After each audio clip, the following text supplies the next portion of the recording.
Today we're interviewing Mr. Jukes about his life and some of the things he does. At what age did you start wanting to be a comedian? Always. I come from a very, very funny family. Sort of my uncle, granddad, my dad, my mum, brother, all just entertaining each other with jokes.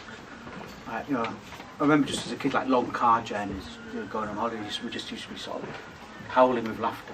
I mean, there's some comedy sketches that I've, and my brother or I, or me and my mum could just sort of, the Victoria Wood sketches, we just perform them and all that now. And I had a friend at school who's incredibly funny as well.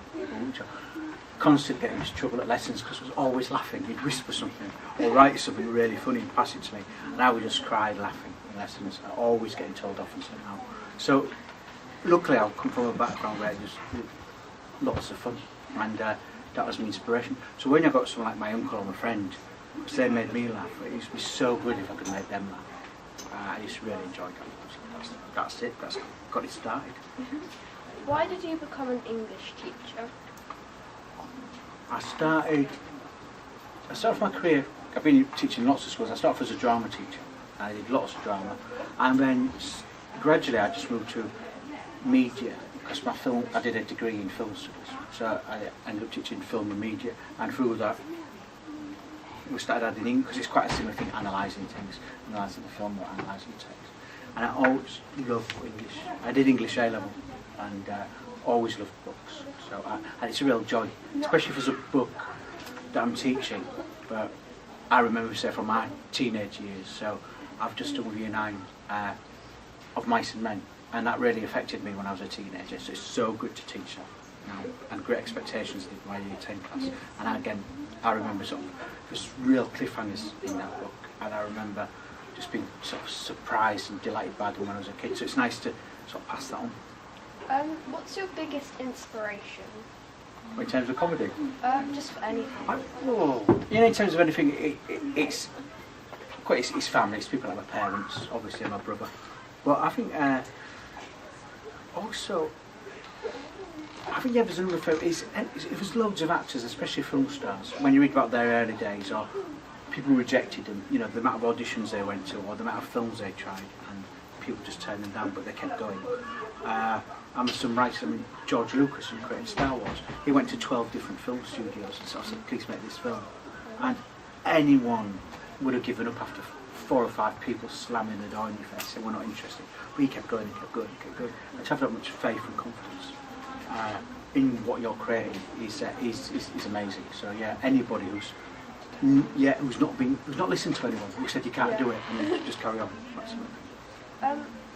When did you start doing actual comedy, standing up in front of people? Yeah, about 15 years ago, which is great, very frightening. But yeah, I did, because I always thought I could be funny, because I'd go out with friends and make them laugh, or have people, go to a restaurant and entertain people. So right, I can do this in a gig. So yeah, 15 years. How do you do with your nerves before going on stage, or do you have any? Oh yeah, always nervous, really nervous. And I'm nervous from when I wake up. First thing in the morning I wake up thinking, I've got a gig tonight. Really nervous. And it's always at the back of my mind. And I'm usually pacing about a lot, especially a bit backstage just before the run, pacing. And sometimes I talk to the other comedians help. But because there's usually 3 or 4 of you all performing that night. And then the odd thing is, just before you go on stage, the compere announcing the show will sort of say, please welcome your next act, Phil Jukes. And when he says that, as soon as I say my name, I just go calm. And when I walk on stage, I'm walking up to the microphone, I feel really calm. And I don't know, as soon as I get that announcement, it's bizarre. And on stage, I just kind of, I come alive in a different sort of way, which is great. And that's why I'm constantly looking forward to my next gig, because that feeling of being on stage is what you want to capture and live again. Okay, finally, what advice would you give to any aspiring comedian? Well, write lots of just try and write your own jokes, really.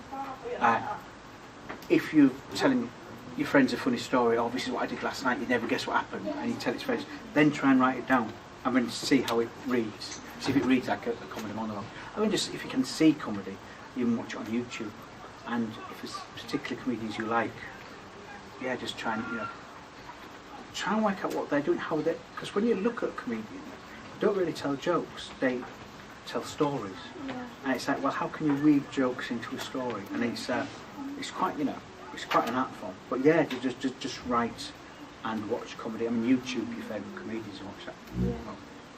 Thank you.